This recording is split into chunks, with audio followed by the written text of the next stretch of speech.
আজকে মাকে নিয়ে বাজারে গেছিলাম মায়ের জন্য কিছু কেনাকাটা করতে, যেহেতু খুব তাড়াতাড়ি একটা জায়গায় ঘুরতে যেতে চলেছি।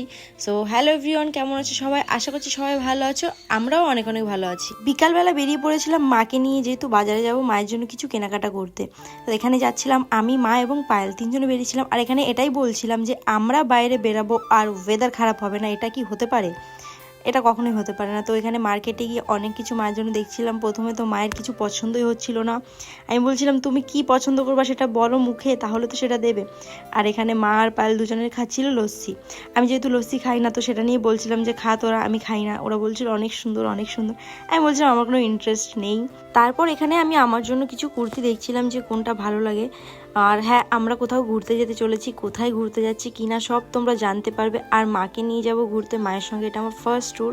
তো মায়ের জন্য এখানে তারপর গেলাম ব্যাগ কিনতে, যেহেতু ঘুরতে যাবো সব কিছু দরকার। তো তারপর এখানে ট্রলি দেখছিলাম, লাগেজ তো ইম্পর্টেন্ট, সব থেকে মাস্ট ইম্পর্টেন্ট লাগেজ। তো এখানে ট্রলি দেখছিলাম, এটা অনেক ভালো লাগছিল। তো এটাই তারপর আমরা ফাইনাল করলাম। তারপর দোকান থেকে বাইরে বেরাতে দেখি পায়েলের জুতো বৃষ্টিতে পুরো ভিজে গেছে। এটা নিয়ে আমি হাসাহাসি করছি, কারণ ও আমাকে সবসময় শনি বলে তুই বাইরে বেরালেই বৃষ্টি হয়। তাই বলছি দেখ শনি তো জুতো ভিজিয়ে দিয়েছে। আর জুতো তো যেমন তেমন, আমাদের কল্যাণী হাইওয়ের অবস্থাটা জাস্ট দেখো তোমরা, বৃষ্টিতে পুরো ডুবে গেছে, দেখাই যাচ্ছে না। তো চলো দেখা হচ্ছে তোমাদের সঙ্গে নেক্সট ভিডিওতে। ভিডিওটা কেমন লাগলো অবশ্যই কমেন্টে জানিও। তো টাটা।